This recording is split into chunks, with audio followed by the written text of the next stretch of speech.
unpackaging the Klarfit Ellifit FX250 Pro Elliptical trainer. The box contains all that is necessary. The only thing we need is to put it together. These are the contents as they came out of the box. Everything is pretty well wrapped and secure in its packaging. The foot pedal area accommodates my size 43 European shoe, no problem whatsoever. This is a size 9.5 English measure, and there is plenty of space probably to go right up to it, size 12.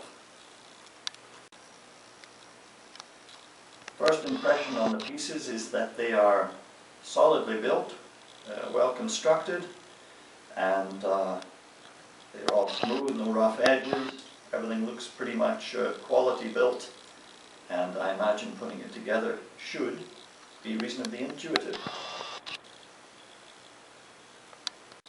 The first step was to attach the stabilizers, the main feet, to the frame by means of the carriage bolts and washers. The washers are curved to give the correct finish, and the wheels for movement of the equipment are on the front stabilizer. This is the frame after step one, attaching the stabilizing feet, and after connecting the computer cable and the tension wire inside the front post and positioning the front post as it is now. Step 2B involves attaching the tension cable inside the upright column. Since the retaining rim is intended to end up above the top of the bracket, this is where we encountered a difficulty, in that the length of cable seemed too short, as this photo shows. What was not clear from the instructions is that a certain amount of force is required. This is what worked for us.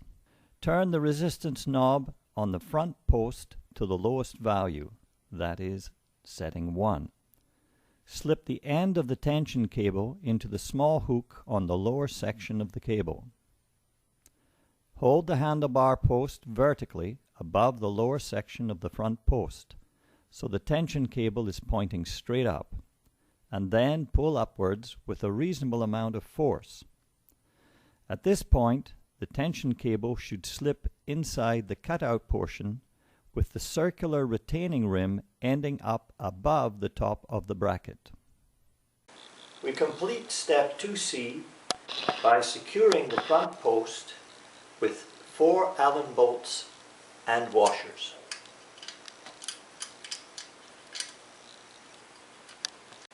In step 3, we have attached the lower handrail and pedal rail on each side to the front post.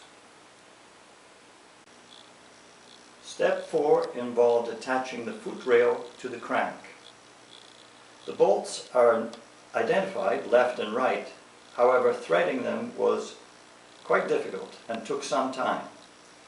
So this is not an easy procedure and needs to be done carefully to get the threading to take on the receiving thread of the crank. Step 5 was to attach the foot pedals to the foot rails by 2 bolts and 2 nuts. The foot pedals are labeled left and right, so they can only go one way. Step 6 is attaching the computer unit to the front post.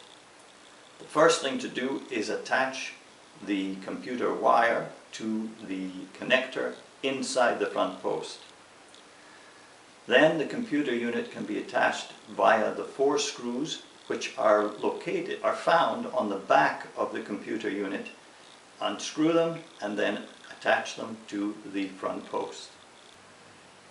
So step 7 was attaching the fixed handlebars and the moving handlebars, and that was relatively straightforward. And of course the heart monitor we tested briefly and found it to be functioning correctly, and we will give a test the equipment in the following weeks and do a review on its use.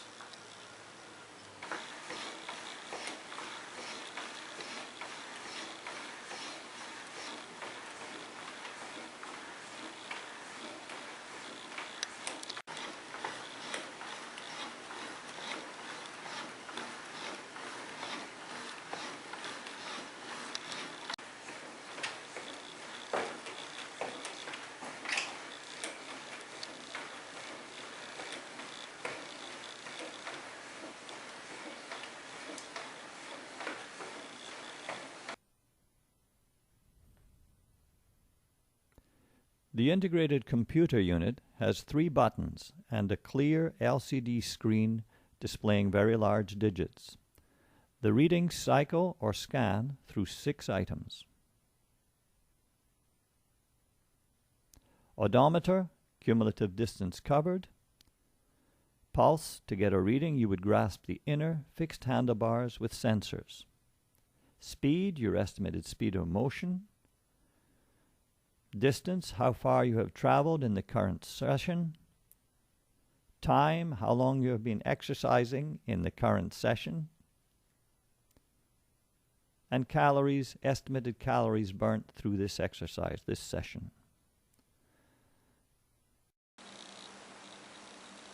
Pulse reading is monitored by holding the short handlebars, and the grip detects the pulse.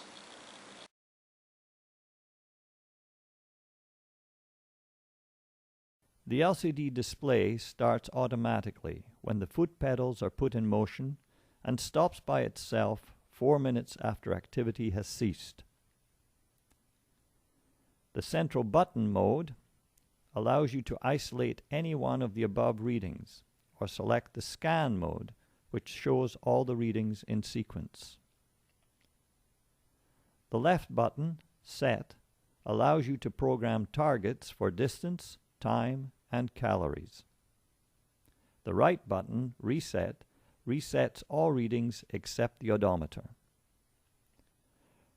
Removing the batteries to AA standard batteries which are provided resets everything, including the odometer, bringing the total distance covered back to 0. The action is quite energetic. It is a combination of cross-country skiing, running, and cycling. So if we had the chance to live over again, what is it that we would do? Would we be so much wiser and better? I'm really not so sure, are you? Would you be so much a better man? You really think that's true? And if you be so much a better man, why don't you do it now? If that is the real you. Oh yeah? You're just running alone.